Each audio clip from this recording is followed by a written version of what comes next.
Welcome to Up My Hockey with Jason Podollan, where we deconstruct the NHL journey, discuss what it takes to make it, and have a few laughs along the way. I'm your host, Jason Podollan, a 31st overall draft pick who played 41 NHL games, but thought he was destined for 1,000. Learn from my story and those of my guests. This is a hockey podcast about reaching your potential. Hey there, Up My Hockey.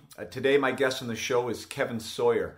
Kevin Sawyer is an NHL alumni, also Spokane Chief alumni, and that's where we met. We essentially grew up together. We had 3 years in Spokane back in the 90s. We played under Brian Maxwell and Mike Babcock together, and Kevin Sawyer was a walk-on to make the Chiefs. It was one of his dreams, which he gets into, and that story to make the Spokane Chiefs is such an awesome one that you really have to listen to. And he went on to later wear the captain 3 years later for the Spokane Chiefs, and his story from getting from Spokane into the NHL, where he played for the likes of the Boston Bruins, Phoenix Coyotes, St. Louis Blues, and the Anaheim Ducks. 110 games. Fighting the toughest guys in the sport back in the day.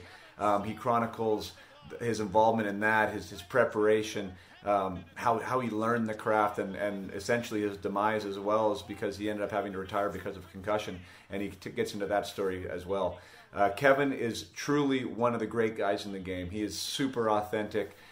He is a genuine quality individual who is really easy to be around. He's always got a quick remark or a good story, and we always got along great back in the day. I hadn't talked to Kevin in a long time, and it was so great to have this interview be a reason for us to get back together.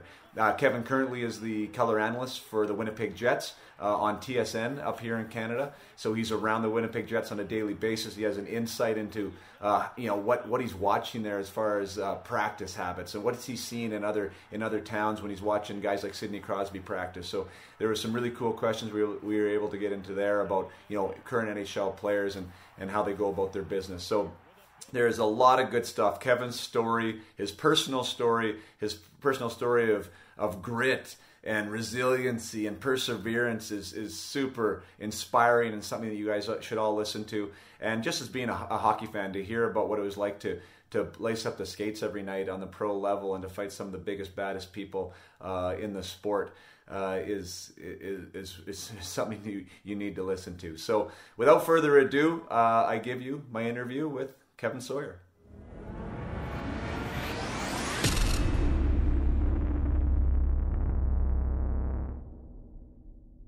All right. I'm sitting here with Kevin Sawyer, and I'm smiling because, my gosh, it's been too long, and we go way back, and it's really awesome to have the conversation with you. So, Soisy, thanks so much for being here. I really appreciate you being on Up My Hockey. I know you're going to have a lot of cool things to share.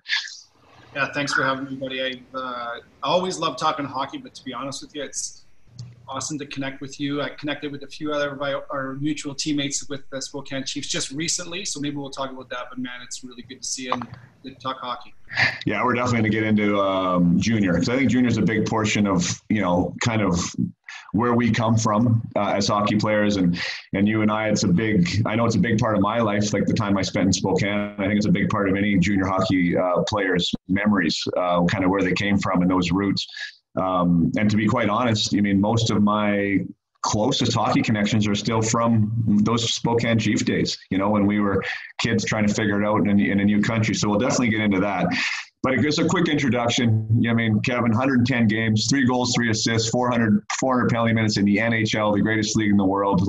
Congratulations on that. Ended up playing for 10 pro teams. The big ones were St. Louis, Boston, Phoenix, and Anaheim. And I want to get there because I think that's such an awesome story that you have. I don't know if rags to riches is the right way to call it, but just, I know the adversity that you faced along the way, and I know some of the stuff you went through, and I want those listening to kind of understand that, geez, you can do it. It can be done. There's a way to get things done and to achieve dreams. And I think that's where I'd like to start, is coming back, getting back even before 1991-92. I love Hockey DV because I found out more about you doing the research on you than I even knew. And what I thought was interesting was 91-92, but that was when you were 17, 16, I think, 91-92. And then And that was when you're in the BCJ. So you had those 3 stints in the BCJ. But so talk about the year before that. So for those who are listening, BC Junior League is one of the best junior leagues going. Usually it's a pipeline to Division I hockey and university hockey.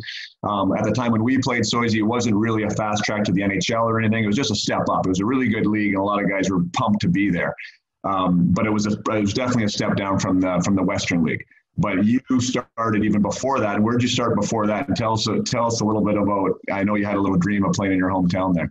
Yeah, thanks for asking this, because I don't get to talk about this very often. But to me, this is a really significant part of my kind of transition from kind of childhood to starting to understand a little bit about what it was like to be a young man. So the Grand Forks Border Bruins and the KIJHL's Junior B, my local hockey team, and that was my first real desire in life, I would say, is to play for the Border Bruins. And I can remember it's like going to sleep when I was 13, maybe 14, every night thinking about what it would be like to play. And in the rink, there was this area where all the high school kids watched. It was called the Jungle. It was a great atmosphere. So wanted it probably like a lot of kids in our hometown. Tried out when I was 15, cut because you can't even play. Tried out when I was 16, cut. And I played house hockey. And then as the 17-year-old, I tried out again and got cut. And I was devastated. There was no midget team that year in my hometown, not even a midget house team. So I was playing actually old-timer hockey with my dad. And yeah, crazy. And then I asked the coach if I could practice with them once in a while, but he'd have me up once a month-ish. And then their kind of 7th D-man broke his leg skiing. Halfway through the season, I was a full-time practice guy, and then I ended up getting into the roster full-time. So I wasn't even really a KIJHL player for very long. No, I made a mistake. That was as a 16-year-old, my mistake. And then I made it halfway through my 16-year-old year out of old-timers hockey. And so I was no good, to be totally honest with you. I was a D-man. But the next year, same thing. I made the team, but I tried out Junior A, made 3 different teams at the beginning of the season, sent down. I went to Kelowna, made the team. 2 months later, sent down. Went to Vernon, got cut. Went to Penticton, got cut. So I was all over the place. Right. Well, you know what? Let's talk about that a little bit, though, because like even that perseverance at the start. I mean, you're self-proclaimed small town kid, right? Your goal, your vision for you is like, if I can play for the Border Bruins, man, like that would be great. And let's be honest, that's the crappy league. You know what I mean? It's not a great league. You know what I mean? It's a league where a lot of guys are going, they're just playing hockey. They want to play. They're away from home. You know what I mean? You're not getting scholarships from that league. You're not getting drafted, right? And here you are trying, and you're getting cut. And like, so what are you saying to yourself when you're going home after that at 16 or 15? Yeah. Well, it was more what my folks were saying to me, because I was devastated. You know, like literally walking out into the parking lot, all of my friends and all of the guys that made the team are celebrating, and I'm going home crying. What I'm saying to myself is, I'm listening to my folks just say, you know, there's always a way, always a way. My folks are really blue collar, hardworking people. So you know, they told me all the things that you would tell your kids about. You know, like, there's a positive here, and how are you going to find it? And how is this going to make you better? And what are you going to learn from this? That kind of stuff. Yeah. And so that was the thing that I heard all the time. I didn't have a long-term goal. That was my goal. And I'm glad, because if I had any more that I felt like I had to do, I probably would have crumbled. I'm glad for the short-term goal. So all I could think about was finding a way to make that team the next year. Right. And so turned out that I got a break and ended up under that team.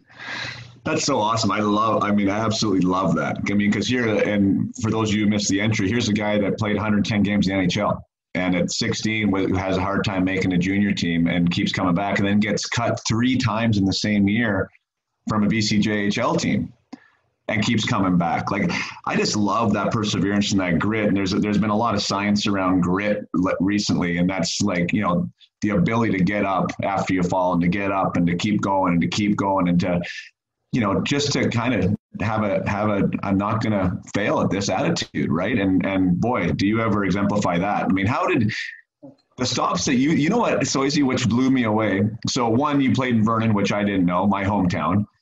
2, we played in the same team in Penticton. which I didn't know. But I don't know if I was there or not. I mean, again, you played 3 games that year. And that was when Paul Correa was there. I was a 15-year-old in that league, and you were 17. I think you were 2 years older than me. And yeah, I mean, not to say that you're supposed to remember me, but like, do you remember? Like, were we there at the same time? It's funny you ask, because the only person I remember from that team was Paul Correa, who later ended up being a teammate of mine in Anaheim. But I'm not sure either, Pods, because I had such tunnel vision. Right. And it's funny. I should look back and dig that up. I'd love to know. Wouldn't that be? That's funny. So was Phil Volk there when you were there? Do you remember that name? I remember the name. I don't think so, but okay. He was our big tough defenseman. So I assume that you were like kind of filling that role a little bit then too. Is that like when you were just starting to introduce myself into that, and not quite, to be honest with you. I didn't really know what I was or who I was as far as a player. I hadn't at that point. I think I'd been in one fight and I got absolutely pasted. So right. I think it was more like gritty crash bang forecheck, or at that time it was defend, because I was a D. Right. Yeah, good for you. I mean, what I find is interesting though is I'm looking at your 91-92 season, and you played 18 games. It says. I mean, is that the only games you played all that year because you were up and down and going different places, or did you end up somewhere else? No, that would have been because of all the time I missed in being away at junior A. Being healthy scratched, and how many games. I couldn't even tell you how many games I played in the BCJ. Did I play 17 games? Yeah, that's what I'm saying. In that whole season, you played 17 games. Yeah, so that would have been with 3 different teams, I think, that I ever played. Yeah, so it was up, practice squad, get into a game, healthy scratch, maybe get into a game and get sent down, go home, regroup, find another place to play. So, yeah, it was and then the remainder of the year, I played junior B back in Grand Forks. So it wasn't a ton of hockey. That's amazing. That's amazing. So how did you handle like even that scenario? So you're healthy scratch a ton, right? And then you're getting cut. Like when you get cut, so you're going home, or somebody picking you up at that stage, or how does that next team come along? Yeah, like I had a little beater car, driving myself around, packed it full. I seat belted my ghetto blaster with the cord into the cigarette light.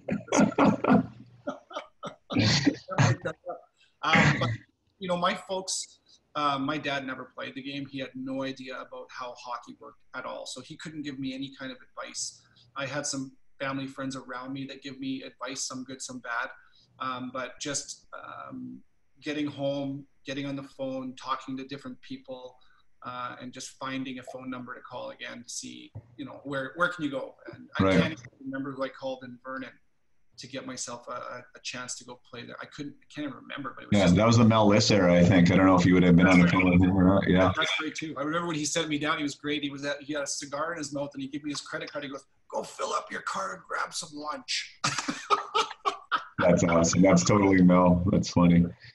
So then, okay, so it's 91-92. I mean, that honestly, a lot of people would have quit right then and there. I mean, that's a hell of a year, right? You're going all over the place. You're driving your car with your ghetto blaster in there. You're healthy scratch all over the place. You're not a young man either. I mean, 17 is not old in that league, but it's not super, super young either, right? So you're trying to make your way.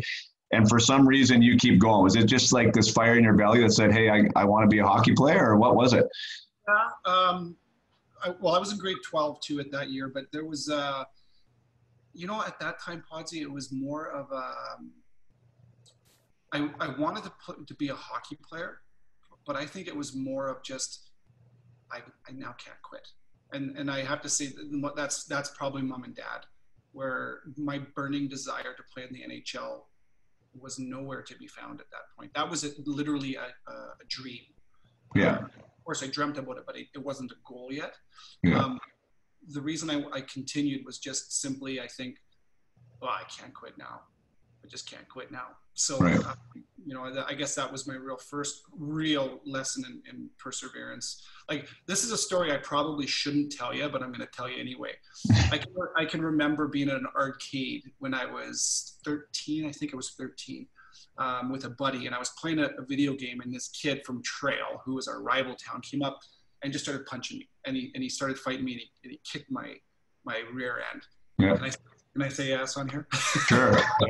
Yeah. And so I went home bloody, and my mom was crying, and my dad told me to put my work clothes on and go back.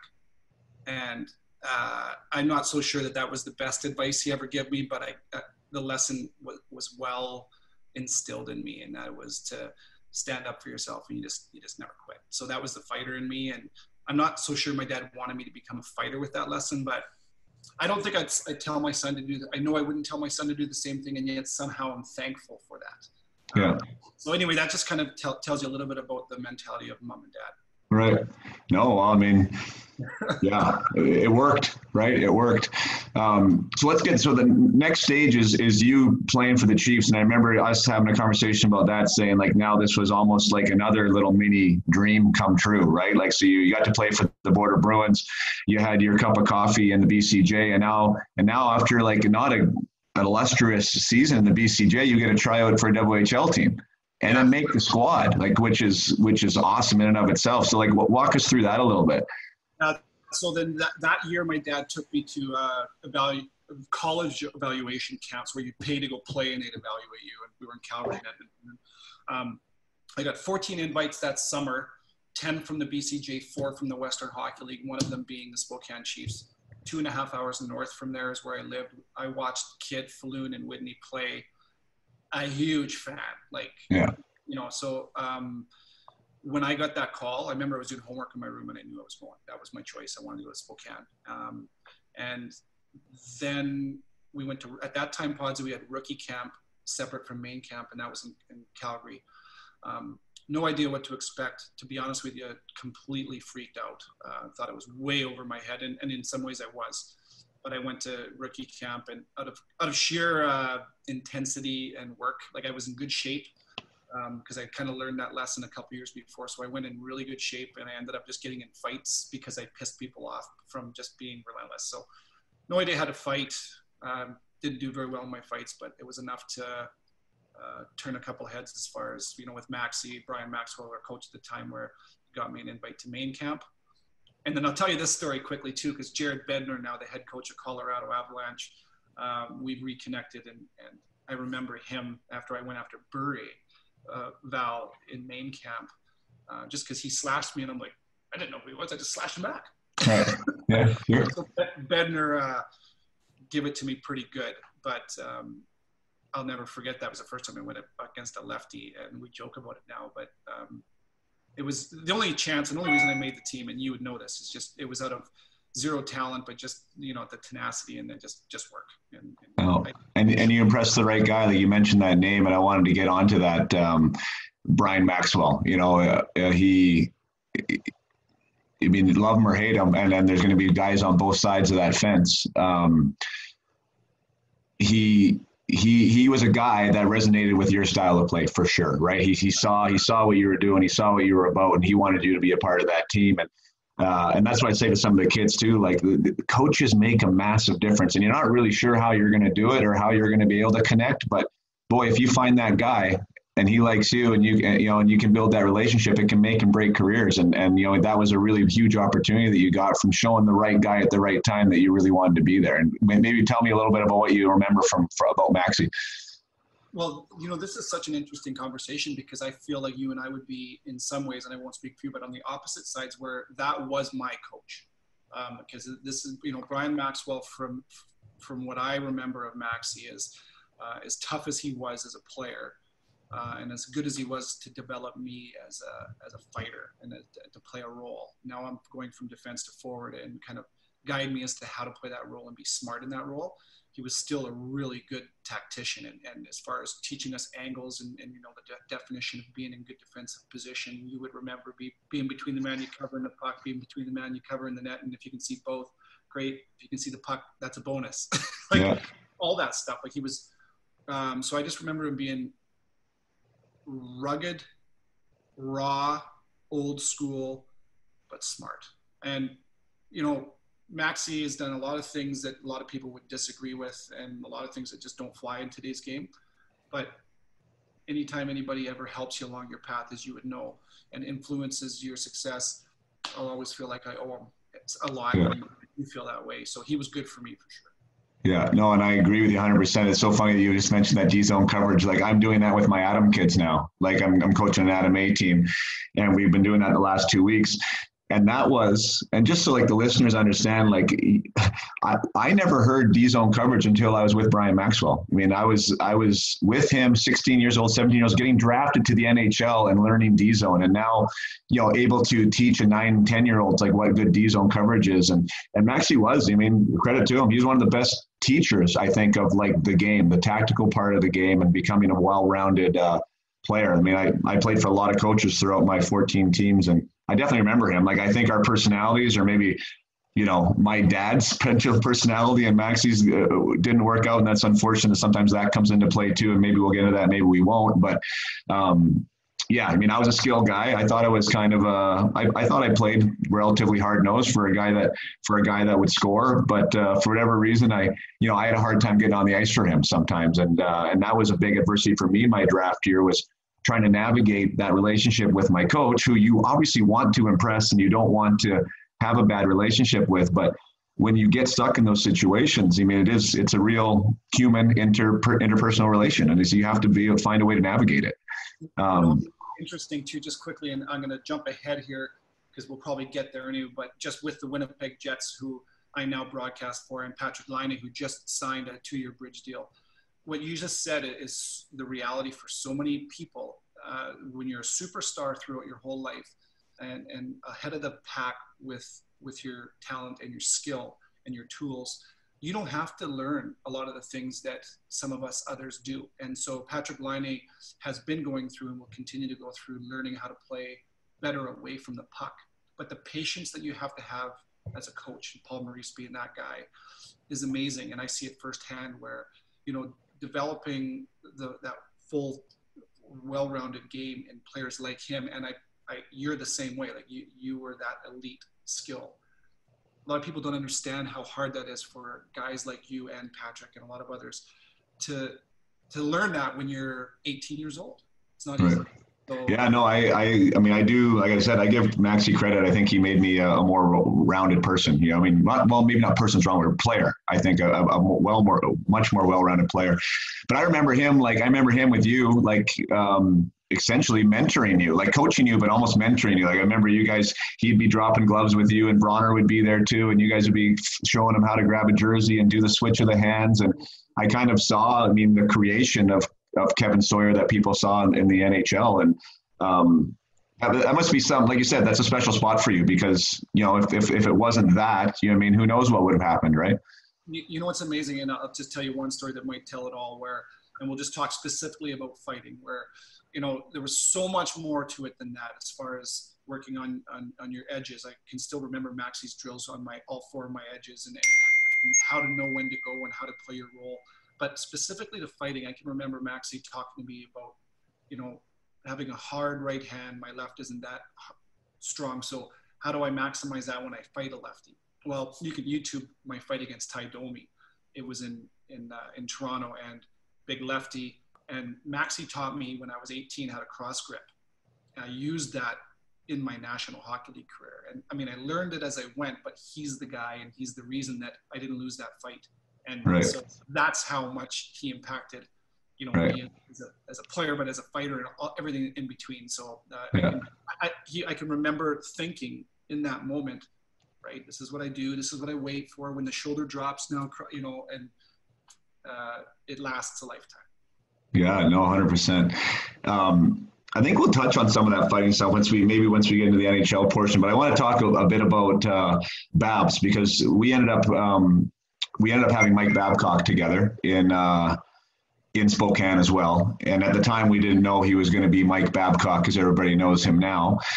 He had just come out of University of Lethbridge. He was a young guy, had a bit of a chip on his shoulder. I remember him being just super well prepared. I remember him being really intense. I remember him being very strategic. And looking back, again, having all the coaches I did have, he was definitely one of the best packages at the time. Even though he was young.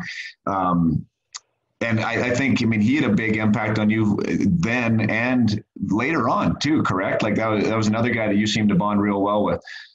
Yeah, totally true. Where I kind of, had my, like, kind of taking that evolution of who I was as a player into now adding some leadership into that, into my 20-year-old year, which was when Mike came to Spokane. And, you know, the reality is, you know, I wasn't a very good player, but they created a role for me, and they started to help me identify who I was going to be if I wanted to have a chance. So just like you said, I mean, teaches you so much about how to do the right thing, how to think the game. What I remember about Babs is how he can take something complex and simplify it into something that you can actually apply right away. So his communication skills. But when I think of Mike back in the junior days, and I played for him in the American League and the NHL, but I think about learning how to take a bit more role on as a leader.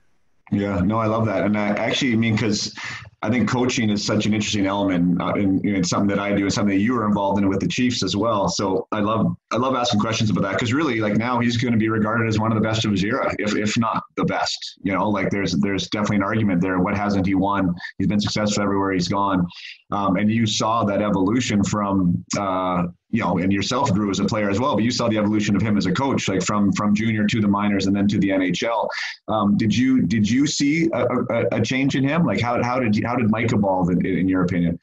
Yeah, I did, but you are who you are, and then you try to improve on your weaknesses, and then of course bring your strengths to the surface as much as you can. And the reason I say that is like I have a lot of friends that either coach with Mike, played with Mike, in the 90s or up to even to today. And, you know, everybody has strengths and weaknesses, and he's certainly evolved. One of the things about Mike that I remember is how engaged he was daily with his leadership group, and how hard he can be on his group or even people around him. Now, that's because of the fact that he wants to be better every day, and that's, to me, what makes him so great. But it's difficult. So here's one story, and I think this is in no way meant to be disrespectful, but in the American Hockey League, we won our first 7 games under Babs as a new coach in the American Hockey League.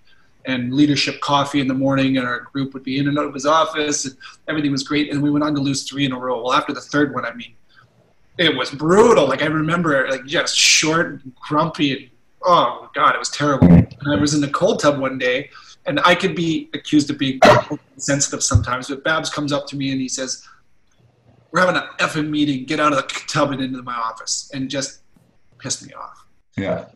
We had our meeting, and that night I started a line brawl because the guy that I started with, I owed him from the year before. So after the game, I went up to Babs. I'm like, "Hey, can I talk to you for a second?" He says, "If you think I'm upset about that, that's exactly what we needed." And I said, "No, that's not the problem. The problem is every time I was driving that guy in the face, the only person I could think about was you." The reason I say that is because he was awesome, and he taught me something in that, because he got backed off, and I wasn't trying to be disrespectful, but it was honest, because he's honest. And he called me that night at like 1 a.m. He goes, "Okay, this is what I've come up with. We're talking about this tomorrow. You okay with that?" "Yeah." We went to the rink and we had a team meeting about it. And he got better from it.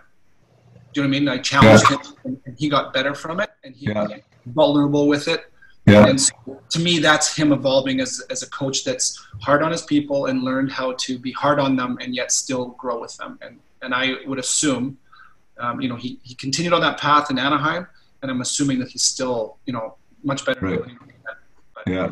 That's an awesome story. I love that story. And good for him, like you say, testament to Babs, because a lot of people think he's arrogant, you know, in the media and everything else. And generally arrogance means you're not going to listen, right? Like, you know it all, and, you know, nobody else gets it, right? But if he has a guy coming up to him as a player and says something, he wakes up, obviously he's thinking about it. 1 a.m, he calls, he addresses the team. I mean, that's growth, right? And I have heard in his interviews that he is a big believer in growth. And if you're not trying to get better, if you're not improving, what are you doing? You're going backwards. And, you know, I definitely believe in that philosophy. And obviously you must embrace it. You know what I mean? To show up to the rink with the intensity that he has every day, there's got to be some drive from somewhere, right? And just to add to that too, I'm a big believer in being vulnerable. You have to be willing to be vulnerable to get better, because the only people that really do get better are the ones that have the courage to look to play to your strengths, but then look at your weaknesses and then do something. Right. To do that, you got to be vulnerable, and that was a sign of vulnerability. Yeah. No, for sure. And which is interesting too, because maybe that's part of his evolution too, because maybe your experience with him in Spokane was different, but the year you had left, that was the year we ended up going to WHL finals. So it was like me, Lamano, Gilly, like we were all in our 19-year-old year, right? It was our fourth year there. And I had a letter on, Gilly was our captain, but I don't remember going into Babs's office much at all at that stage, right? And I don't remember, which I wish if I ever had a chat with him, I'd ask him why, because I didn't feel like we were that included until the first round of the playoffs. And this is I don't remember a lot from a lot of years, but I do remember we were down 3-0 to Portland in the first round. We were the number 1 ranked team in the CHL, right? We had 110 points in all the CHL. We were ranked number 1. We were supposed to win the Memorial Cup. And we played Portland in the first round, and we were down 3-0. We ran into a hot goalie. And, 2 things were going to happen there. One, a first-place seed had never lost in the first round, like to a 6th team, and no one in WHL history had come back from being down 3-0 to nothing. So we were going to make history one way or another. And Babs grabbed me, I remember, before game 4. So I was already had my equipment on. It was after warm-up. And he took me out of the dressing room, and that had never happened before, ever. And we walked down the hallway, and he said, "Jace, if we're going to do anything here, you got to put this team on your back." He goes, "This is your squad now." And it was for me hearing that from him, because I always felt that, I don't know, I just felt that maybe I wasn't his guy, or, whatever. I led the team in points by 25 that year, and, whatever the case was. But I didn't really feel like I was his guy. But to hear that from him and to have that, that sense of stamp, I need you, go do this. It was super crazy. And that was my best. I scored 21 goals in 16 games in the playoffs. We went to the finals, and it was the best I was in junior. After hearing that, and it's amazing what a coach can do for you if you want to be, I don't know, vulnerable. I don't know what the right word is there. Right. But he kind of asked for help in his own way. You know what I mean? And I think there was a personal relationship there. It was I wanted to go to bat for him. I wanted to win anyways, but when you have that sort of endorsement, I think it added another layer. And that's one conversation I remember with Babs that I wish I had more of, working with him. Interesting. That's a great story too. And it's the same as a parent, as you would know too, where you're, anybody in a leadership position. It's amazing. It's amazing when they can connect with you or vice versa. What kind of power comes out of that. And that to me is pretty powerful. Yeah. And it's a belief. I think that's I talk to guys about building their support team. And hopefully it is your coach. Hopefully there's an assistant coach. Hopefully there's somebody within that organization that is on your team that, you genuinely feel they want you to be awesome, right? They want you to be your best. But to have that person, whoever that is, that you just know 100% believes in you and wants you to do great and wants to support you, that does a lot, just for the human psyche, for just to know, right? For confidence, for a lot of things. And I know a lot of guys go through the game kind of feeling like they're on an island, and I don't think we're all human. I think you got to build that, whether that's internally in the dressing room, whether that's with a coach, whether that's outside the game. I don't know. How do you feel about that? Do you feel that's an important part? I do. I say to both of my kids who are now 16 and 15, and I say this to them all the time because I'm very aware of how I've had some really influential people in my corner on my side that have really helped me. Without them, I wouldn't have had the success that I feel like I've had as a player and even now as a broadcaster. There's some people in my world would say, you just got a free ride because you know Mike Babcock or you know Ray Ferrero. But the lesson and the thing I tell my kids is, if you go about your business every day and you work on being you, be you. Do the right things, and you're going to find that you're going to start to gather people around you that want to see you succeed. And that's a really powerful thing where I've had that. You're telling me a story about that, and it is the difference. Without it, I really don't think that I would have been a professional hockey player, and then I know I wouldn't be now announcing in the National League. So right. It's everything to have someone believe in you and show you that, it gives you everything. No, 100%. And I think that's an overlooked aspect. But I think we should touch on it. It's just that scenario. I mentioned already, I played on 14 teams. You played on 10. Me going back to the NHL Coaches Conference this year, one, seeing all the guys that are still in the game that I played for, whether in the minors or in the NHL, or in junior, seeing all the guys that I played with on teams, like that are now coaches or assistant coaches, like it's one, it was amazing to see them, but two, it was like those connections matter, right? Like what they remember of you matters, and what I could have done or what you could have done, and not in a way that's like calculated, but just being a people person, right? Like understanding that those relationships make a difference, right? And that you're all trying to do the same thing. Like it has a very compound interest effect on your career. It really does. And that's the thing is like well, for myself, I suppose, when I believe in somebody and someone has earned my trust, it usually doesn't go away. It's something that's going to last a lifetime for the most part. Right. And then when you have those qualities in somebody, I don't know about you, but as I get older, I realize that it's not as common as you would hope, as far as having all those relationships. And so when you get them, I tend to hang on to them, and I think a lot of people do. So an authentic, real relationship, a trustworthy relationship, whether it is in professional or personal or whatever it may be. And that is so true, maybe more true in hockey than anywhere, because it's such a small world, but relationships are big. And that's the thing that some people don't realize, but I do, again, talk to my kids, is those relationships don't come for free. You've earned those relationships from how you've behaved, acted, and what you've earned. And those people now don't want to let you go. So building relationships is a huge, huge part of, well, everybody's, in my mind. No, I agree. And I think that's one of the reasons why you probably are so likable and respected just in the people that, you connected with, because even in your role, there was something about you that was, you used the word vulnerable. It's such an interesting contrast, because here you are, the tough guy, right? But you were vulnerable. You were a guy that would give a hug. You were the guy that, would laugh and be the first guy to laugh at himself. And there was just something that was really innocent, I think, is another good word about you, right? Like, I think you knew who you were early on. You were real humble. You were real grateful, and being humble and grateful are really good traits to have in the hockey world, because fortunately or unfortunately, I think a lot of us are walking through that, trying to put a little bit of armor on, and trying to be tough and trying to pretend like things don't bother us or whatever the case may be, trying to fit in a locker room and navigate that whole scenario. Yet you seem to be able just to sort of be there and be yourself, even in a tough guy role. Do you think that's accurate, my description? Yeah. First, thanks. I take that as a really big compliment. I do, but there's another side to it, and humble. I don't feel like I had anything not to be humble about. I didn't think I was a very good hockey player. The role I was in, it was a tough guy role, and you got to be sure about yourself, at least in that. But here's the double-edged sword for me, and this is interesting, worth talking about, where my dad was like, he earned everything. This is a hardworking man, and he's provided us all with a really good life. Like, we had a really nice house to live in, a nice area. We had snowmobiles, motorcycles. We went to Disneyland as we were kids. We had a good life, and it was all through his and my mom's dirt under their nails.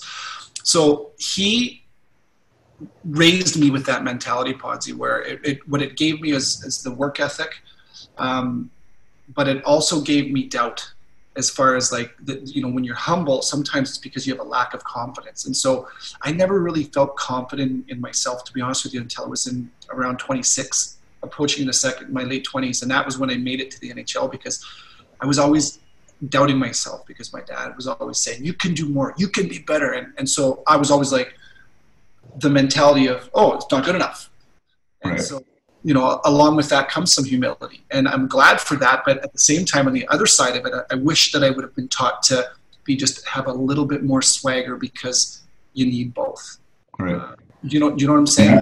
Oh, 100%. Yeah. Yeah.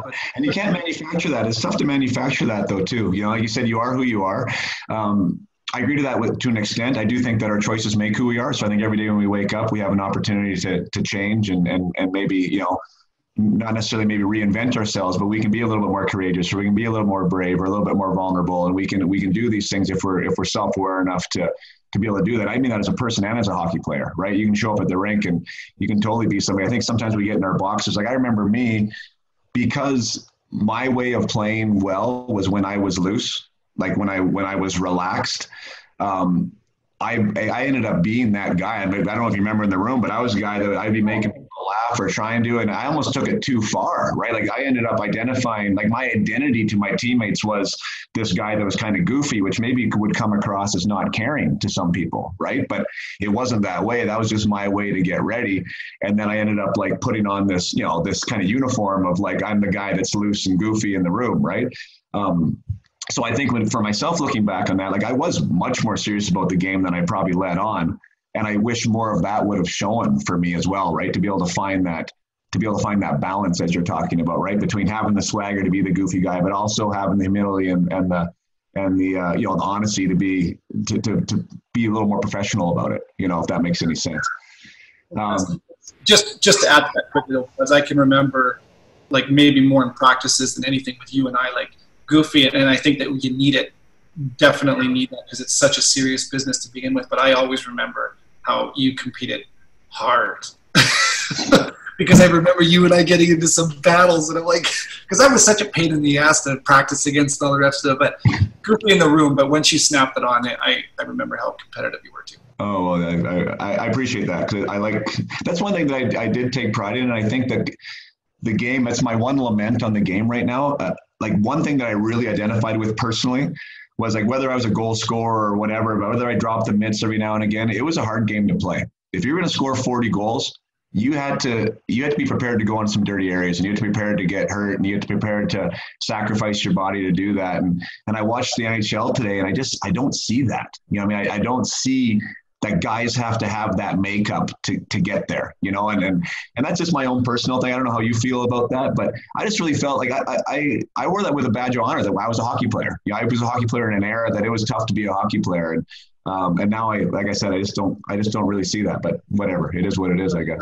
It is what it is. And when it does rear its head, and there are players that I admire for just what you're saying, I never let the opportunity go by where I can celebrate them, because it's faster for sure. It's nowhere near as physical, and you don't have to endure as much grind to play the game now as you used to.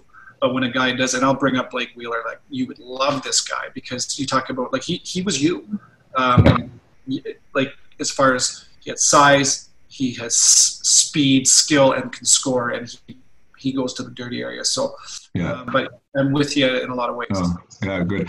Thanks for that parallel. But I'll tell my kids all about that. What I think is an interesting one is, well, you know what? I'm going to backtrack to Medicine Hat. I don't know if you remember this story. We never talked about this, but so you mentioned that we did battle. We had our moments in the room. I think we did respect each other, but we came at it from completely different sides of the fence. Like we've gone through your history. I haven't really touched on my history here on this podcast, but I mean, I was listed by Spokane at 13 years old, right? Like I was supposed to be the guy that was going to carry the trophy for them and be the guy, right? So we came at like the Spokane Chiefs from different angles. You were a guy that was learning how to fight. I was a guy who was supposed to be scoring all the goals, and like you earned every inch. Not that I'm saying I didn't, but you know what I mean? Like it was just a different trajectory, different way to get there. So when we were at practice or we were at the game, like we had definitely two different approaches to how things were going and two different experiences, and those paths crossed sometimes. And I remember in Medicine Hat specifically, it was a road trip, and we were on that Eastern swing.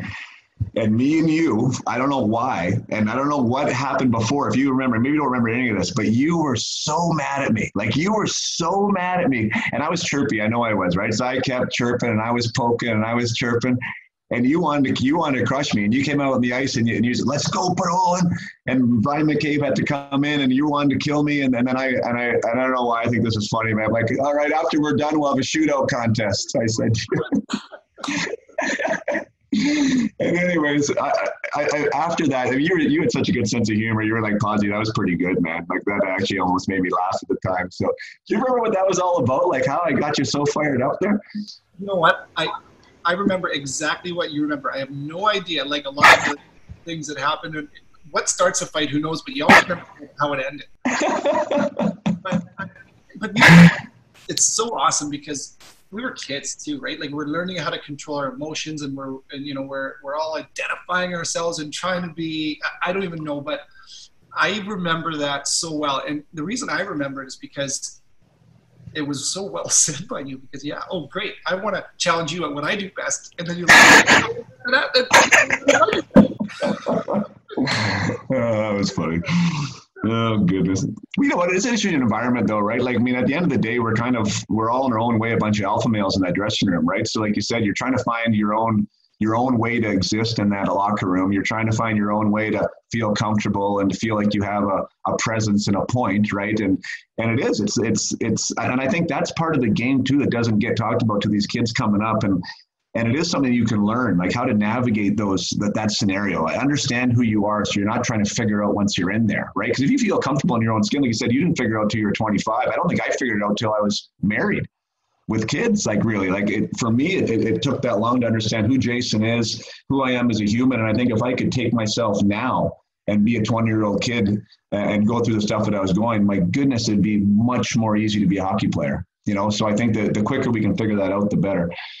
Yeah, it's funny. Life is backwards in a lot of ways. Where when you're young and you're able, you know so little. Like that's one thing for me as I grow, and I'm sure you feel the same way, Pods. Where like the more I learn, the more I realize. And this is a bit of a cliche, but how little I do know.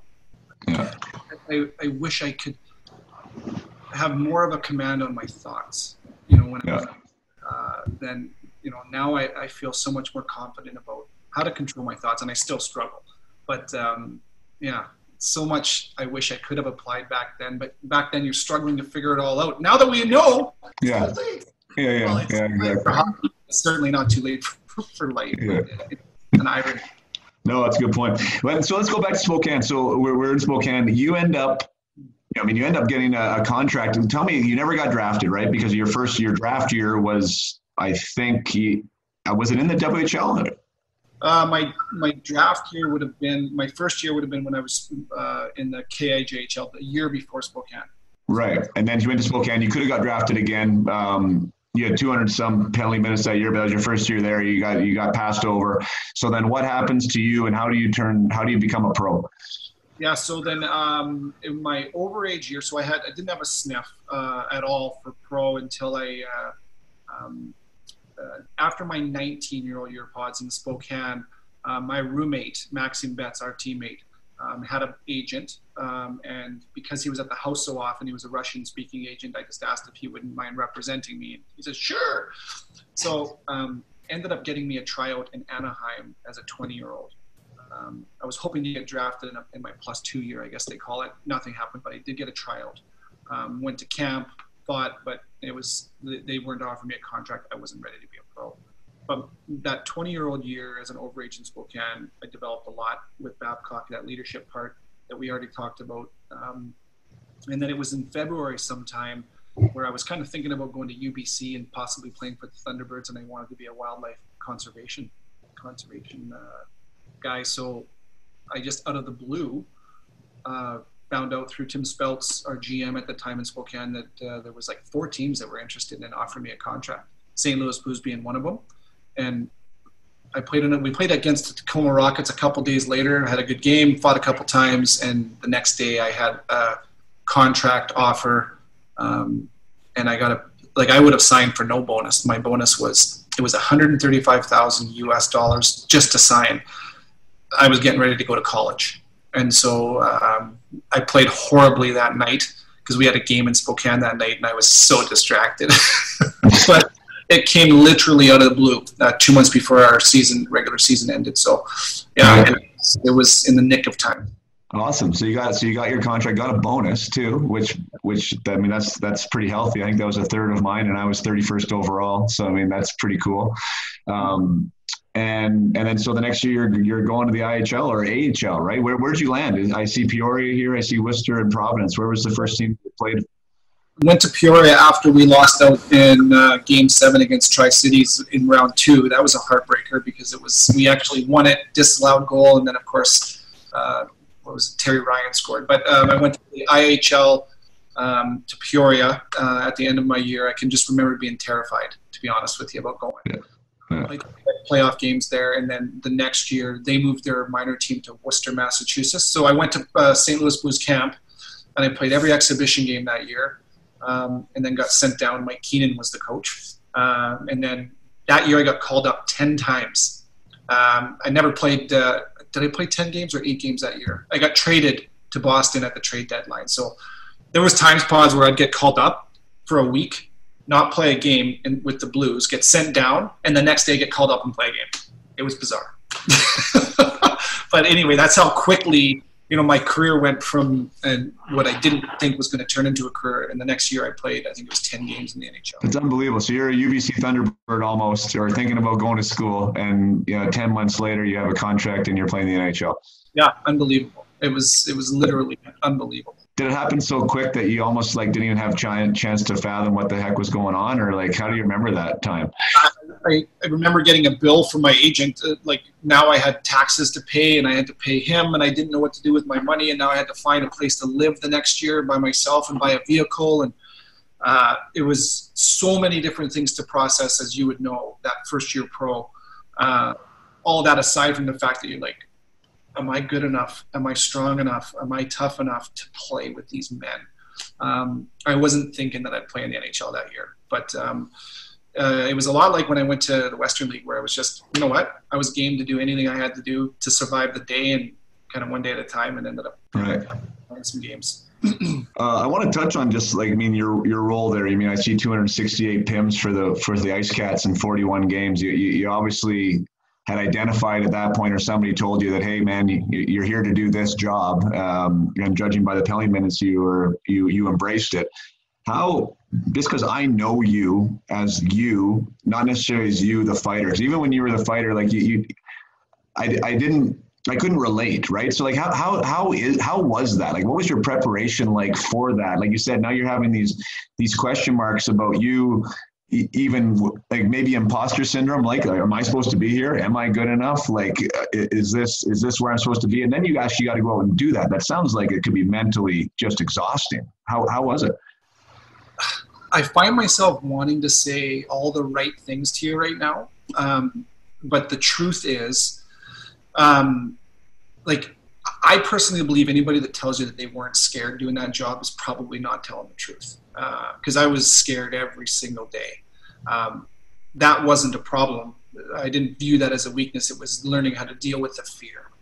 And even try to turn the fear into possibly motivating you to be better. So it was, I used to tell myself that what's the worst that's going to happen? I'm not going to die.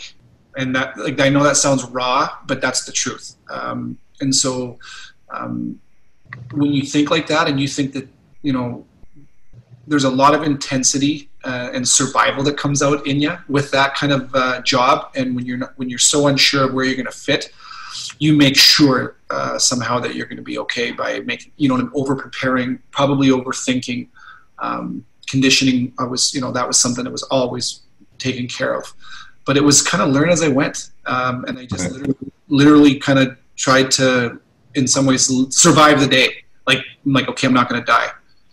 And I didn't know at the time, but I probably could have. Right. Sounds crazy, but a little bit of a barbaric situation, but I embraced the role. I knew for sure that because I was such a good fighter and getting better, that's why I was there. I still feel like I was a good skater, good, think the game defensively. I was terrible with the puck, but I had other things to support the fact that I was a good fighter. Right. And with that being a good fighter, and like you said, I'm not going to die. And so you have this preparation aspect to that. Did you enjoy that skill?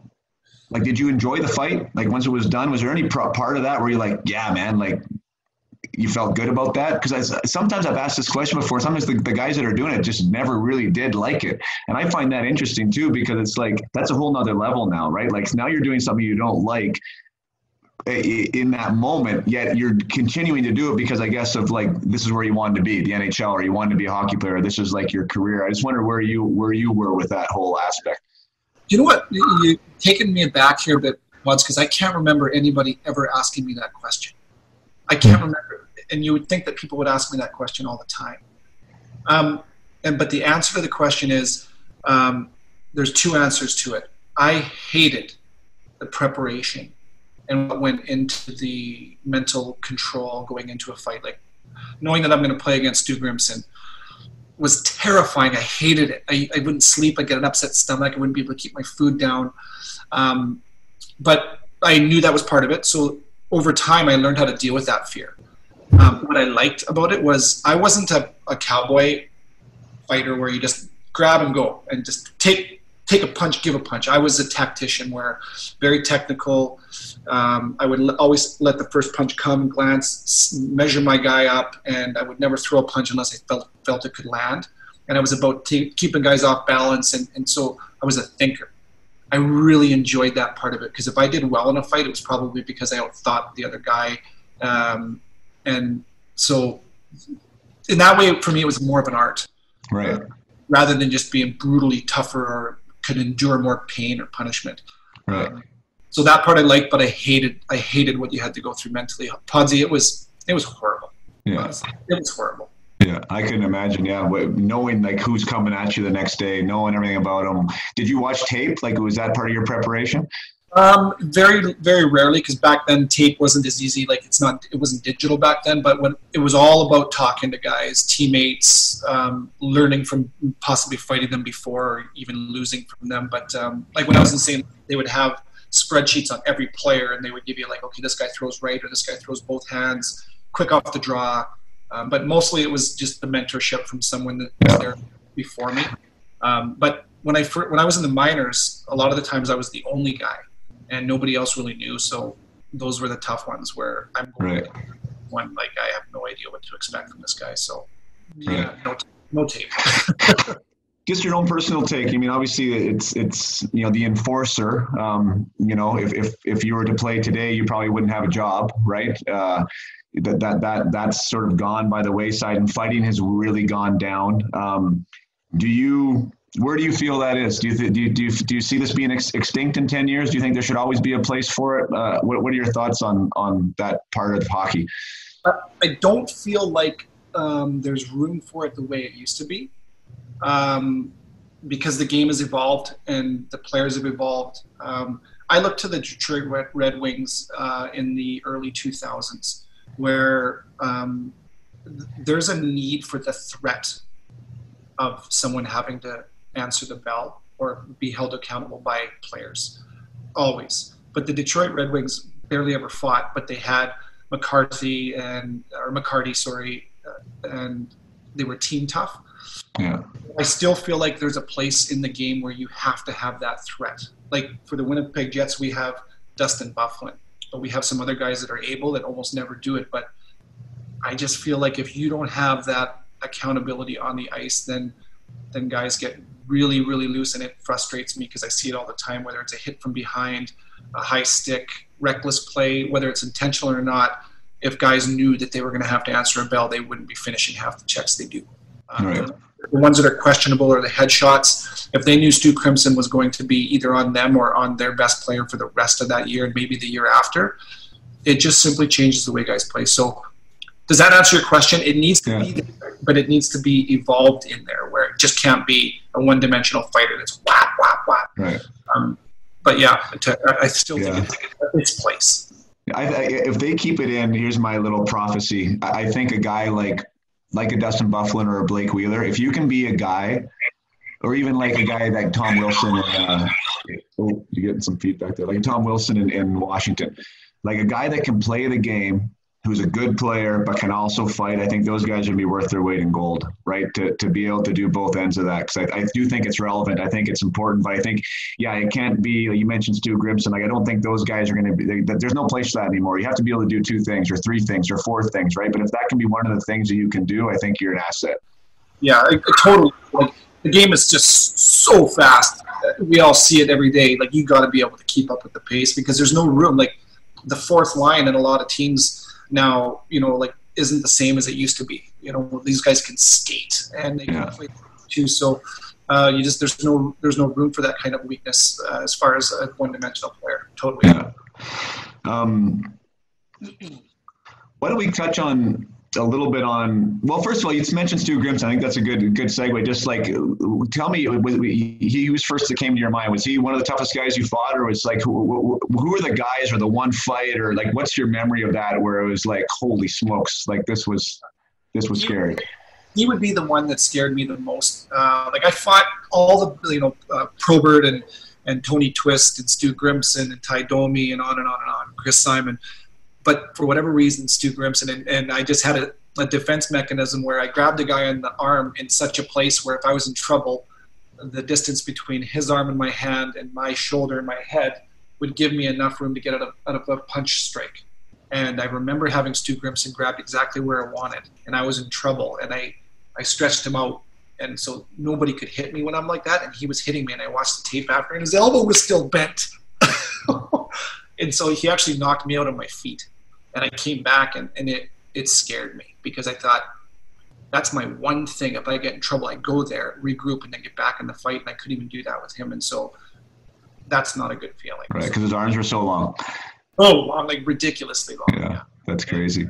But I mean, everybody had their own challenges. Tony Twist was an absolute buffalo, like just, but Stu Grimson does come to mind. I love the way you talk about that, even the way you, I mean, a lot of people wouldn't understand the technical aspect of that, or the strategy involved, or like, how much does go into that. You're talking about angles and arm length, and, you knew where the safe spot was, and, to do anything at a top level. I mean, you're one of the best in the world at that, to be able to do that and get paid for it. And obviously there's a level of mastery that needs to come with that. And I thought that's interesting the way you described that. I'll give you a little segue. So my very first shift in the NHL, very first shift playing in Florida. It's against the Hartford Whalers, and it's a face-off in our own zone. No, it's a face-off offside. It's a face-off after an offside, and Stu Grimson is the guy I'm lined up against. So I have a picture of that. Yeah, Stu Grimson. Yeah. Oh boy. Yeah, exactly. And I was like, can you imagine? Like, I was like 20 years old, and I'm like, no way. Like, I was like, don't go anywhere near him. I didn't want to hit him, like nothing, right? So that was my first shift. And then I'll tell you another little funny story. Did you ever fight Jim McKenzie? Yeah, you bet I did. He was with the Devils. Okay, so yeah, he was with Anaheim at the time, and I was in a preseason game with the Kings, trying to make the team. I'd just been traded there the previous year. Andy Murray was a new coach, and Solani and Carrier were both in the lineup for a preseason game, and forget who it was, but it doesn't matter. But he took Solani out kind of from behind a little bit on preseason. You imagine how that looks, right behind our net. The guy gets I think it was even a 5-minute, goes off. Their coach is losing it. I forget who he was at the time, but we're on the power play. We're on the power play because they went nutso after that, right? So it was like there was they had two guys in the box, we had one. We're on the power play. Andy Murray throws me out there, and Jim McKenzie's on the ice, right? To kill the penalty, which he's never done in 10 years of hockey, right? So Sean O'Donnell's lined up against him. Everyone kind of knows what's going on, but then Andy Murray tells him to get back to his D-man spot and actually points at me to go over to stand beside him. Now, I knew he was tough, but I didn't know much about him because, unlike you, right, I wasn't preparing to fight the Jim McKenzies of the world. And right when the puck was dropping, so the puck drops, he slashes my ankle, and he goes, "Here we go, kid." And it was right in front of our bench. So, like, instantly, like, my gloves came off, and I grabbed them. And I told my boys this the other day. It was funny. Like, I hit him probably as hard as I've hit anybody, right? 2 times, like 2, maybe 3 shots I got in. And then all of a sudden he started throwing a couple of lefts. I had no idea he was left, right? So I was grabbing his right arm. He ate my punches for breakfast. I didn't even bother him, right? And then all of a sudden, boom, I got 2, 3. I got a big cut across my cheek. Anyways, I was fine. Like I said, at the end of the day, I was fine. I got some zippers. I couldn't have done a better thing as far as respect from my teammates were concerned. Like in the locker room, I was a little mini hero. Like this 21-year-old goal scorer, like, fights Jim McKenzie and stood in there and did what I could do. And anyway, I never ended up making the team. Andy Murray obviously wasn't that impressed, but I just remember the boys being real impressed. And for me, it was like, like I did what I needed to do. And it was a memory for me to fight one of the toughest guys in the NHL. So that's my little enforcer story. You were a lefty too, weren't you, Pudsey? No, I was a righty. I don't know why. I could throw both. Like, this was like a pillow, and obviously my right was a pillow too because it didn't do anything to Jim. But anyways, but I want to talk a little bit about leadership because you in my mind were a great leader because I think people who care about other people make great leaders. I think that's one of the big ones for me. And I think another one is the fact that you got to be a hard worker. I mean, there's got to be a sense of professionalism about you to be a good leader. I don't think all the NHL teams have that right now, by the way, which I think is interesting. I think sometimes they stick it on a guy, 20, 21 years old, might be the best player on the team, but he has no business being captain yet, at least, And I just want your opinion there on like the teams you were with. I mean, I thought you were always a good captain. Was there somebody that you like ended up playing with that you're just like, man, this guy's got it together. This is what it's all about. This is how you lead. You know what? I've had so many different versions of captains in my years, whether it was a captain or an assistant captain. I'll tell you this one story first, because I had a really good conversation actually with Sidney Crosby, which was a thrill for me last year, and I heard stories about this where I asked him about his mentorship when he came in the league.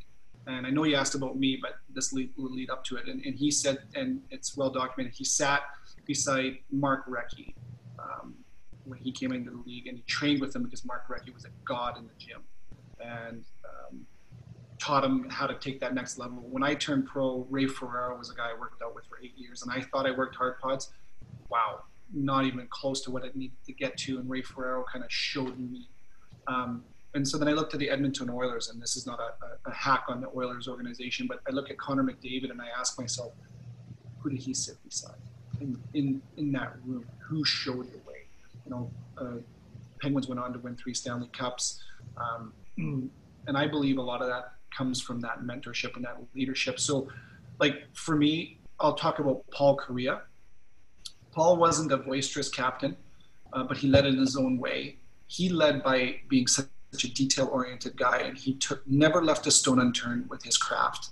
And so if you were looking for someone to grab the bull by the horns and say, boys, this is where we're going, he wasn't your guy. But if you could tap into and understand who he was, it made you better. I look to a guy like Ray Bourque when I played a little bit in Boston. He had a presence. Like my first plane trip, we were going to Buffalo, and I got called up for my first time with the Bruins, and he came up and sat beside me. And so right away, you talk about that caring. I just honestly felt like he cared. He sat with me for about a half an hour and asked me questions about my family and my upbringing and all that stuff. He was messing around with me on the bench in the room, and then the way he played, and the way when he spoke in the room, which wasn't often, but when he did, it was for a reason. And so he comes to mind as a really well-rounded captain. Right. But yeah, there's been a variation for sure. Right. And I think everyone resonates with somebody different. I don't know if there is a right or a wrong, but I mean, what you just brought up there, like that's exactly for me what I think when I remember people is like I said, it's the guys that care, right? The guys that made you feel included. Because generally, if you got that C on your chest, you've been around, right? You know what it's about. You're comfortable in your position, and part of that role of being a captain is making sure everyone else feels comfortable. And you and me were both those guys that were not the comfortable guys, right? Like when we were in NHL locker room, it wasn't like we were feeling like we knew we were gonna be there the next day, right? So, to have somebody to make you feel like you're supposed to be there, make you feel like you're belong and part of the group. I can't say enough about those guys and those interactions, because that has a profound effect, especially on a young guy, to feel like, hey, this is where I'm supposed to be. It really does. I think of one other guy, Basil McRae. It's a really good story because when I was in St. Louis as a 20-year-old, trying to make that club, there was Basil McRae and Tony Twist that were the enforcers in that team. I played all 8 exhibition games that year, and then I actually stayed for the first week of after camp. I ended up getting sent down before a regular season game was played. But Basil McRae, who I was trying to take his job, was helping me with everything he could. He was an assistant captain that year, but he would help me with flights, where to live, who threw lefts, who threw rights, different positioning on face-offs. He was amazing, and that's a huge form of leadership because he put the team and me in front of himself. Now, he didn't want to lose his job to me, but he was willing to help bring the best out of me, and if that were to happen, it was because it was the right man won the job. So right. I think that's a huge sign of leadership too.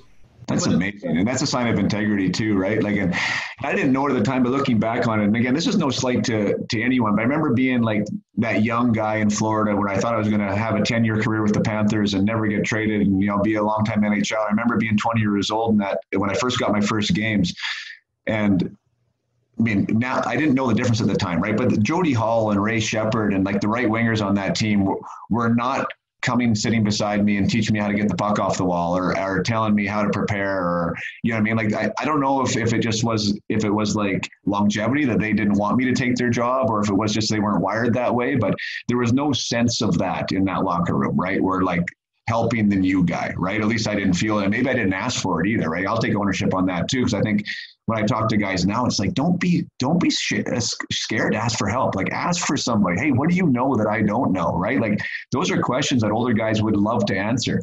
And I wasn't asking those questions, but I didn't have guys coming to me. But I'll fast forward to like my last year, and that was in Detroit.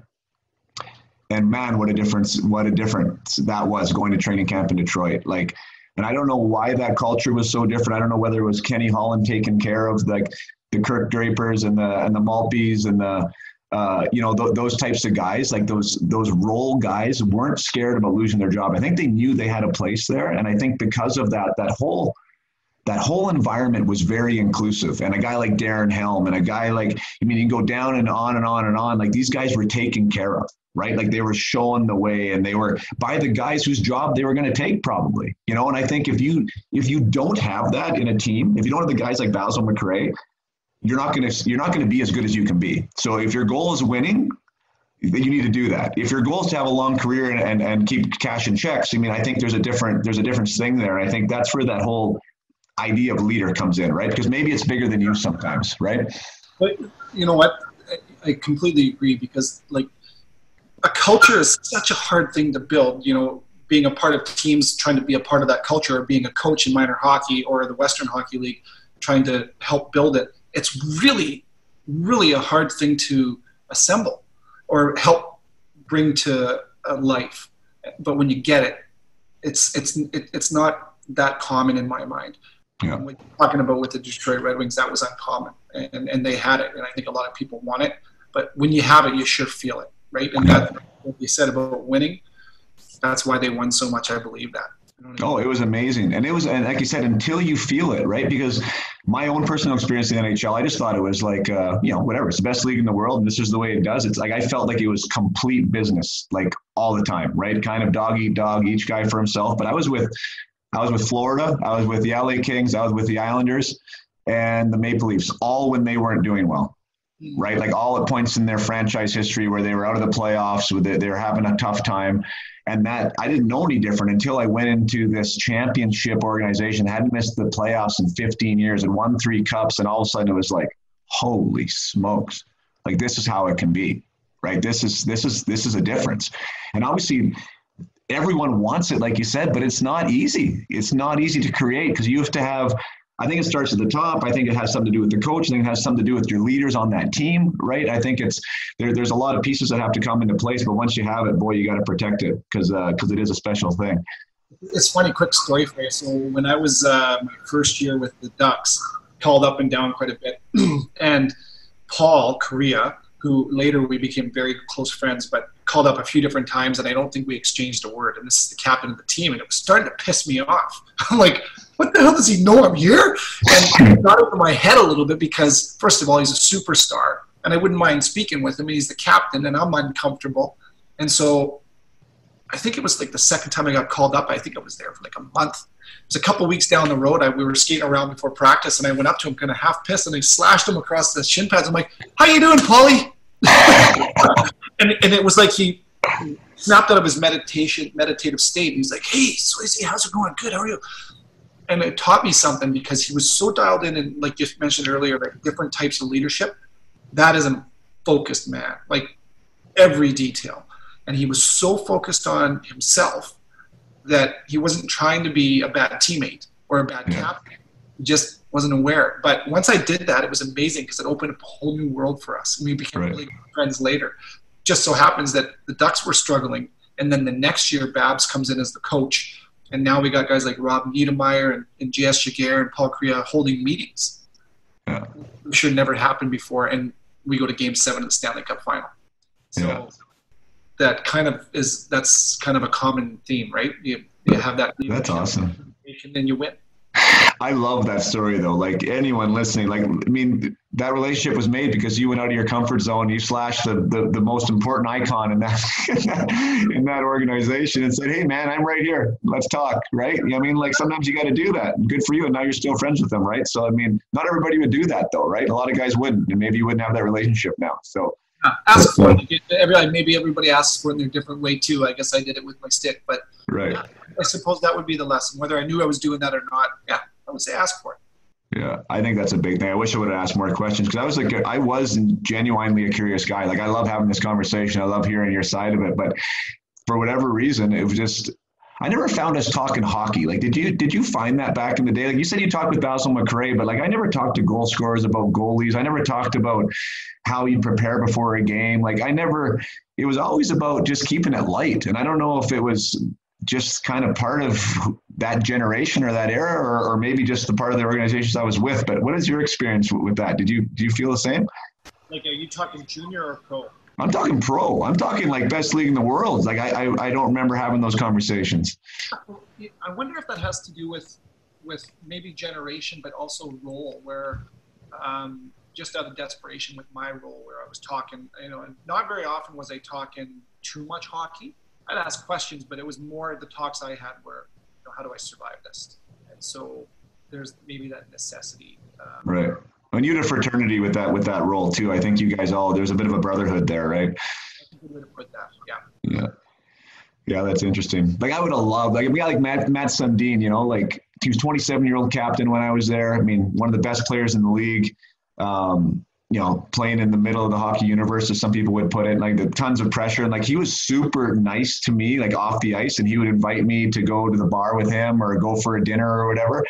I played on his line a few times, but I never had a hockey conversation with him. Like he never said, "Hey man, like whatever." I mean, I'm not sure if he was supposed to or not, but like, I wish I would have asked him more questions, or I wish he would have talked to me. I mean, those are the things I'm like, man, like looking back on that, how do you not have a conversation with a guy like that, You're making me think here, because there's such a parallel with parenting and raising kids, and I'm sure you'll agree, I'll be curious, and hockey. And that's what's so good about sports, is because it directly teaches our kids so many things. But often I'll ask my kids when they come home and tell me a story about school or this or that happened, and there's a lot of times where I would ask them, I'm like, well, how did you deal with that situation? How did you make that better? Rather than complain about it or judge it, did you play a role in shaping the outcome of that? So did you make someone's day better?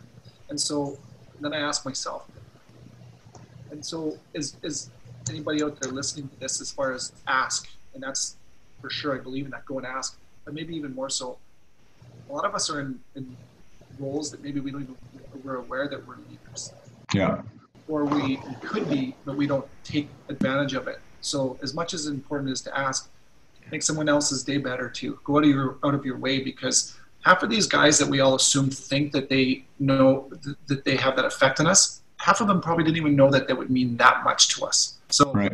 That's what a great message it is too, right? Like whether it's to your kids or to the captain of your team, make someone else's day better. Yeah. Right?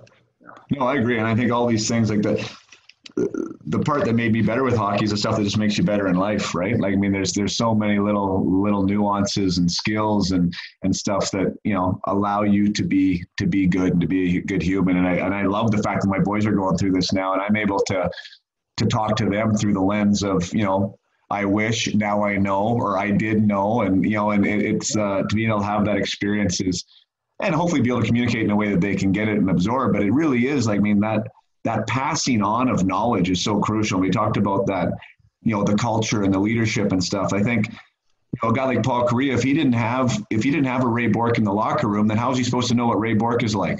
He doesn't even know that exists, So I think that those guys that came up in the environment that I said in Detroit, like when you have Lidstrom there and you have Shanahan there and Yzerman and these guys that make it a point to make these guys feel included. Like, what's Darren Helm doing right now? I guarantee you he's the same way.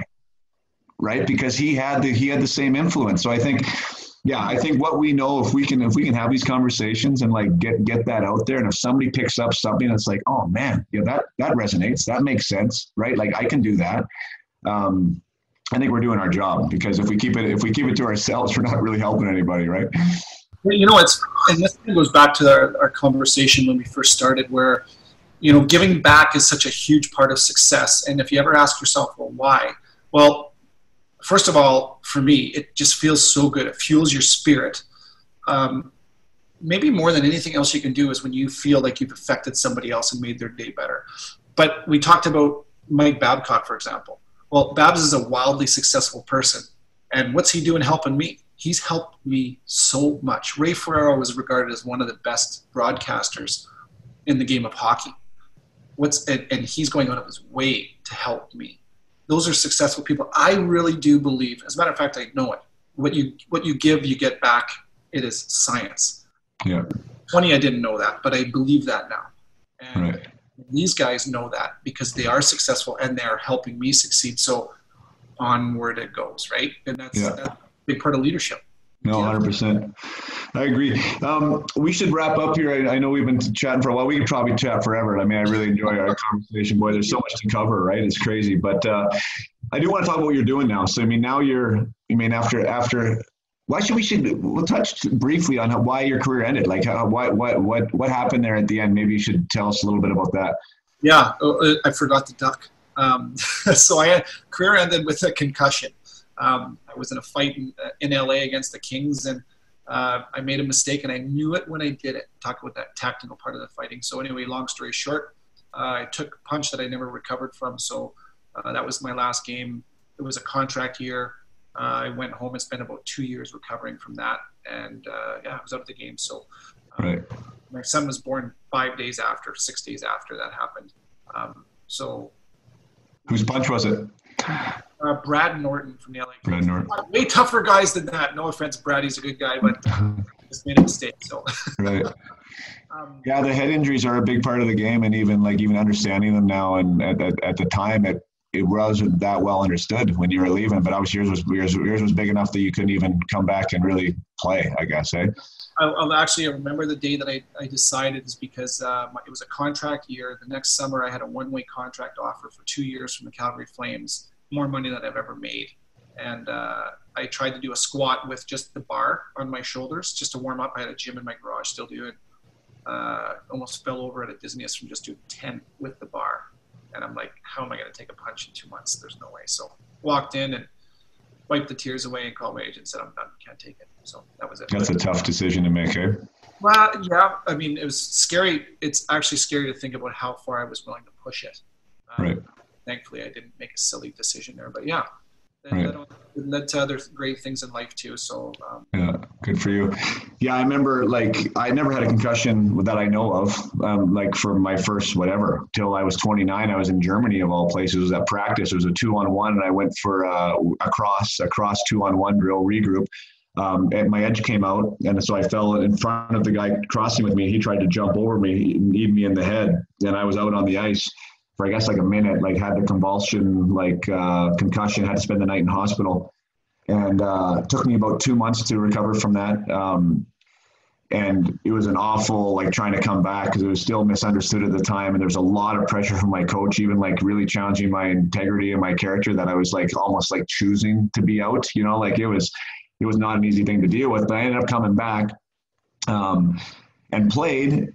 Thought I was okay, and then took a hit, a tiny little hit. I saw a guy coming. I was along the wall, braced myself, and anyways, could barely get to the bench. I got another concussion. It was 3 months after the first one, and again, I did recover from that, but it was, I don't know, it just changed my perspective, really. I mean, I was I was in Germany. I was in the NHL. There wasn't as much on the line, but I was just you know what? I don't know if this is worth it anymore. I want to be able to speak to my kids and stuff. So that was definitely a part of my decision, getting out of the game as well. And it's so sad what's happened with a lot of these guys, the post-concussion syndrome and never really fully recovering. But that's something to be said with the fighting, I guess, too.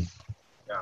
Sorry, I didn't interrupt you. I didn't know that about you, that you had a concussion. But too, at the end. It's great. I think we've all had them now, and we probably look back and be like, oh, yeah. And I guess, all the things that they're doing now to protect the players, I think that's great. And then we got to do it because back in the day when you put us in charge of whether we were coming back or not, and that's what it was, right? And you're the only one who knows your symptoms, and you're supposed to be this warrior gladiator. now it's not in your choice. And that's the best thing they ever did, because as soon as you take it out of the player's hands, that's the way it should be, because we're all going to be in there. It's just the way we're wired, right? I really agree.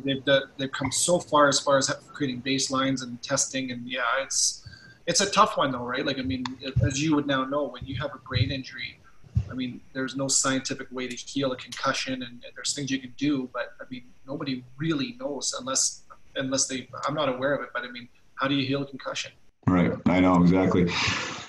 I'm going to finish up just with you being able to watch the Jets every day. I think that's cool. See, I mean, one, you do an awesome job, Soisy. Like, I don't get a chance to watch much TV, but I did in the research that I listened to. You actually have the opportunity to be with Dennis Bayak. So, funny story with Dennis Bayak. He comes out every year and does Kenny Holland's golf tournament up here at Predator Ridge.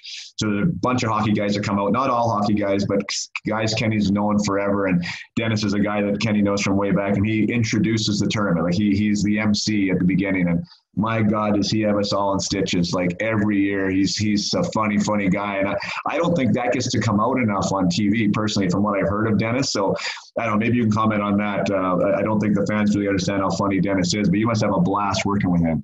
Well, first of all, Dennis told me a couple stories before I get onto that about you and your golfing. Like, he told me that you were a scratch golfer because you had to fill in for somebody one time or something. And he said, I think you shot 72.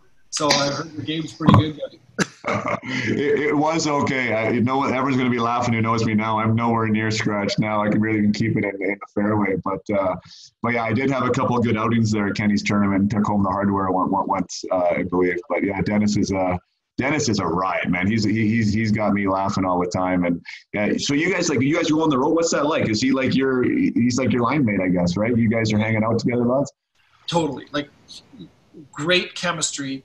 What a mentor. I'm actually embarrassed that I haven't brought him up when we were talking about leaders, because this is a guy that I told him last year or 2 years ago when I tried out for this position. I just said, I'm going to be asking you a lot of questions, and I'm not stopping until you tell me to. And he goes, you just keep asking. And he's answered every single one. Great guy, cares a ton about people around him. Hilarious, brilliant, witty, funny. I love hanging out with this dude. So, quick story. We were just doing our last exhibition game in Minnesota a couple nights ago. And Dennis talks about the power plays. There was a lot of them in the game. He says 3 power plays for the Jets, 3 power plays for the Wild. So if you're doing your math, 3 and 3, that makes 6. Like, just joke quick. And so I'm in front of him. I'm like, he goes, keep your shoes on. And just real quick, eh? I'm on my cough button laughing so hard, and the look he gives me, like, he goes out of his way to try to make me laugh, and it is so much fun. And I've heard about these MCs that he does. I've never seen one by myself, but everybody tells me the same thing. Brilliant. Yeah, he's a riot. He's quick. He doesn't miss a beat. He's a blast. But in saying that, so you get to watch these guys, best players in the world. You get to color commentate. You get to bring your experience, your angle to it. I'm a big believer in practice and getting better in practice. And you get to watch these guys and how they play. And I know firsthand that a lot of guys, they don't all practice the same. A lot of guys aren't still trying to get better at that level, that everyone handles it differently. Like, who in your mind, like, approaches practice like a pro, how you would have maybe handled it, in your day, like every day is an opportunity kind of scenario. And who would you be like, hey, little Mr. Sawyer, I want you to follow this guy's example? Like, who would that be there for Winnipeg? Yeah, there are 3 guys that come to mind, and it's an easy answer maybe 4, but Adam Lowry is a third-line center for this hockey club. His dad played the National Hockey League. This guy is a thinker. Like, he's so intelligent. He understands everybody's position on the ice, regardless of their wingers, centers, D-men. He could be a coach now. I do believe that. And you can tell that he's practicing what's been applied. Like, he's really pays attention to his craft. After practice, the courage to work on not what you're good at, but his weaknesses. And I love when I see that from someone like that'd be like Patrick Lonnie working on his one-timer after practice every day. Well, I'm not so sure that he needs to do that. And he still does, but he works on other things. Blake Wheeler is the captain of the team for a lot of different reasons. But Podsy, like, I've said this on the air, I think he practices too hard, if that's even possible. Right. I'm surprised that he hasn't gotten hurt, because he drives to the net so hard. It is such an unbelievable example. Like, this is, like, nobody has an excuse not to go hard because he does. It's crazy. Like, he's blowing snow on goalies because he's stopping at the net so hard. Josh Morrissey is another guy who was a puck guy and an offensive D-man, and led all D-men as an 18-year-old with PAs, scored 28 goals. And he came into the NHL as a defensive defenseman, a shutdown guy. And now he's starting to add the layers of offense. But for him to pay that kind of detail to getting better at what wasn't his strength kind of turned his weakness into a strength. So watching him at practice, just the way he lays his stick and the angle that he approaches the puck at and how he can neutralize someone's speed, on and on. Those guys come to mind when I watch them practice. I'm like, yes, they are trying to get better right now. Right. It's so fun to watch, man. I think that's amazing. I mean, that's a testament. That's anyone can do that. Like, that's why I like talking about that stuff, right? That's not an innate gift. You know, that is a choice, right? How you're going to go out there, what you're going to do at practice, what you're going to try and get better at, whether you're going to be courageous enough to work on those things that maybe, you know, you need work at. But it's tough, right? I get the ego side of it. You're in the NHL. You're one of the best players in the world at what you do. And there's people watching, right? There's people watching. You're watching, right? Guys are watching. Coaches are watching. And people can look at that as being like, I'm exposing myself, right? And I don't want to look uncomfortable. I don't want to, you know, fail. Or I can actually try and get better. So I'm going to be here longer, add more to the team, make myself have greater longevity, whatever the thing may be, right? There's two ways to look at that. And I just want the young kids to know that, right? Like, now is like, if you could start building that muscle right now, that I call that the mental courage muscle, like, to be able to look bad in order to be good.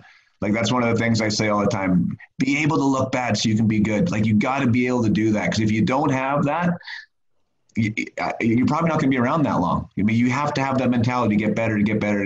And it's awesome you're saying Blake Wheeler's like that. I mean, that goes back to the culture thing. I think it seems like Winnipeg does a pretty good culture there. And if you have a guy like Blake Wheeler wearing the C, who's absolutely dominating practice and approaching the game like that, like you said, how do those young guys not come out and play hard? How do young guys not try and get better under that leadership example? Right. The word that you use is the word courage. The courage to be able to look at your weakness right in the eye and do something about it. That's what I talk to my kids about all the time. And to me, it's the trait that every single highly successful person that I've ever really met, they have that, or at least it appears that they have that. And it's not an easy thing to do, though. No, 100%. No, it's not at that level either. And I find too, you talked about Patrick Laine, I think, and I mean, I don't know him at all, zero, right?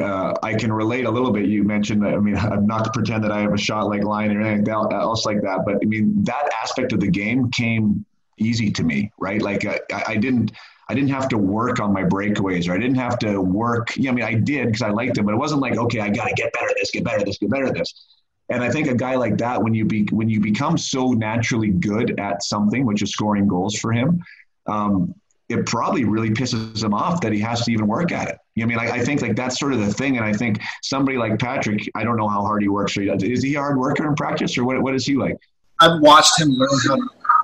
And when I describe Patrick Laine, hard work isn't the first thing that comes out, but he is a hard worker. But if you asked me that 2 years ago, I'd be like, he's in process. He's in process of learning how to work hard.